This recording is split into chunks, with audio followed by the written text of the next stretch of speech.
Welcome to the Toronto Blue Jays Tampa Rays series preview here on the Walk Off Podcast. Now, despite a tough loss in Game 3 of the Red Sox series, we do have to feel good about taking 2 out of 3 versus Boston.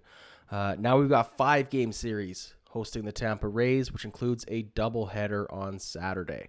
So let's look at the matchups for this series here. Before we do, be sure to hit that like button and subscribe if you're new here. Let me know in the comments how many wins you think the Jays will get this series against Tampa Bay. So this here is a classic offense versus defense matchup. Toronto has a top 3 batting average in the MLB, best OPS in the MLB, and they're 8th in runs scored. Whereas Tampa Bay, on the other hand, 24th in MLB batting average, 26th in OPS, and 26th in runs scored. That's down with the Royals, Pirates, A's, and Tigers.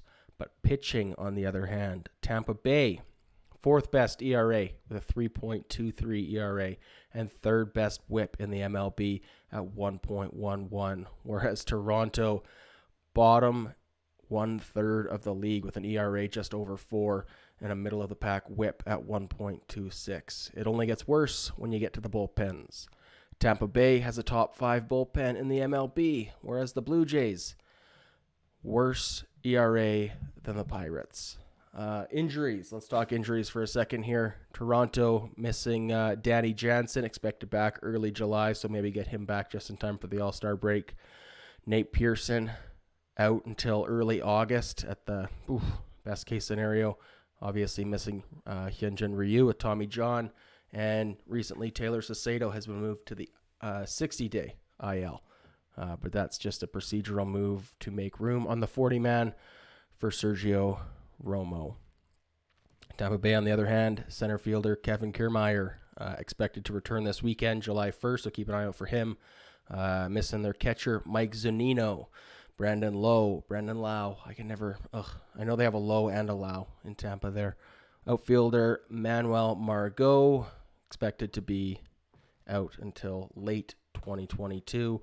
We are going to get the Tampa Bay Rays without Tyler Glasnow, as he is out for the year with Tommy John. All right, with all that said, let's take a look at the matchups game by game. So today is June 30th, and we've got Yusei Kikuchi taking the mound for the Blue Jays versus Jeffrey Springs. Jeffrey Springs for the Tampa Bay Rays enters the game with a 2.25 ERA. Kikuchi, ERA over 5. Obvious advantage there for Tampa. But I don't know. I still think if the Jays can score 8 runs, anything can happen. So that is today's matchup. Canada Day, we've got Jose Barrios taking the mound against Corey Kluber. 3.45 ERA for Corey Kluber and a 5.86 ERA for Jose Barrios. Barrios actually toting a worse ERA than Yusei Kikuchi right now. Advantage Tampa Bay there, but I think Barrios is going to ball out on Canada Day in the red jerseys. I'm going to chalk that one up as a win as well. Then on Saturday, July 2nd, we have a doubleheader. Battle of 2 aces. Aces is a generous term. Shane McClanahan, Cy Young front runner this year, toting a 1.17 ERA. Correct me on that. 1.77 ERA for Shane McClanahan. Kevin Gausman, 2.93 for an ERA. Advantage to the Cy Young frontrunner there in Tampa Bay. I still think Gausman's going to put up a big enough performance that the run support he's going to get.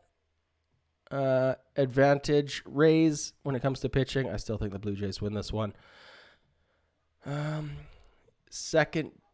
So this is a TBA versus TBD bullpen matchup start. Looks like Hatch might be getting the nod for the Blue Jays here. Could be Thornton, could be Casey Lawrence, but from everything I've heard, looks like Hatch going to be getting the start for the Blue Jays in the second game of the doubleheader on July 2nd. This is a toss-up. I don't know. I don't think the Jays are going to sweep this series. I think if we get 4 out of 5, that's honestly still pretty generous. So we'll throw that one the Rays' way. And then on the last, 5th, and final game of this 5-game mega series against the Tampa Bay Rays, we've got Ross Stripling, who's been quite the unsung hero for the Toronto Blue Jays this year, taking the mound with a 3.12 ERA versus Shane Baz for the Tampa Bay Rays with an ERA of 3.38. Pitching matchup, advantage Blue Jays there. Offensive matchup, advantage Blue Jays as well. So we're going to pencil that one in as a win for the Blue Jays.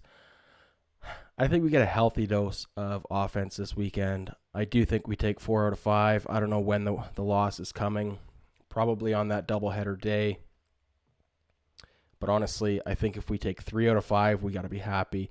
And even if we take 2 out of 5, go 2 and 3, that would be all right as well. Because if we take a look at the schedule remaining heading into the All-Star break for these teams in the AL East, if we look at the Toronto Blue Jays, we have 13 games left after this 5-game stint against Tampa Bay. We've got 3 against Oakland, 4 against Seattle, 2 against the Phillies, and 4 against the Royals. That is a sweetheart, softy, little bit of a schedule there going into the All-Star break. And it could not come at a better time. I know there's a lot of trade speculation going on. This is just what the doctor ordered for the Blue Jays. If we can weather this storm against the Rays here, split this series, even if we go 2 and 3, like I said, I don't know, 3 against Oakland, 4 against Seattle, 2 against the Phillies, 4 against the Royals. That's 13 games. Pencil it in for 10 wins right there. That's enough to keep us from getting too ambitious when it comes to the trade deadline and overpaying for bullpen help before we need to. Whereas if we look at Tampa Bay and their remaining schedule after us, they have 7 versus the Boston Red Sox, then 3 versus the Reds, and 3 versus Baltimore. That Reds series will be an easy one for the Tampa Bay Rays, but don't look past Baltimore. This is a team that put together their first winning month since 2007 in the month of June. 2017 in the month of June. So Baltimore might give Tampa Bay some fits there. Nice to see 7 games against Boston. So those 2 teams, this is a dogfight right now in the AL East. New York Yankees running away with it, 56-20 for the New York Yankees. The Red Sox currently in second place in the AL East, 43-33. They're 10 games over 500. The Blue Jays half a game back at 42-33, and the Tampa Bay Rays game and a half back of the Blue Jays at 40-34. So coming out of this series with the Rays, we have a chance to put some distance between ourselves.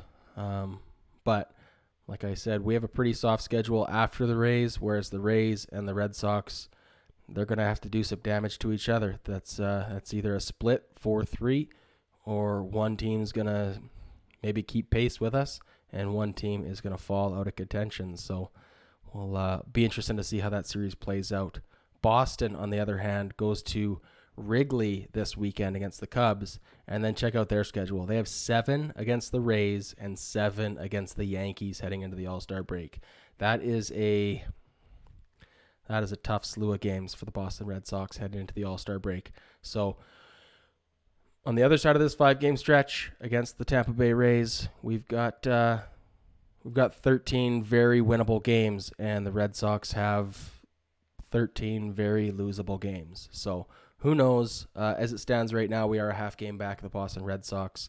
But we'll see how the next 2 weeks play out heading into the All-Star break. Okay, thanks everybody for checking out the Tampa Bay Rays, Toronto Blue Jays series preview here.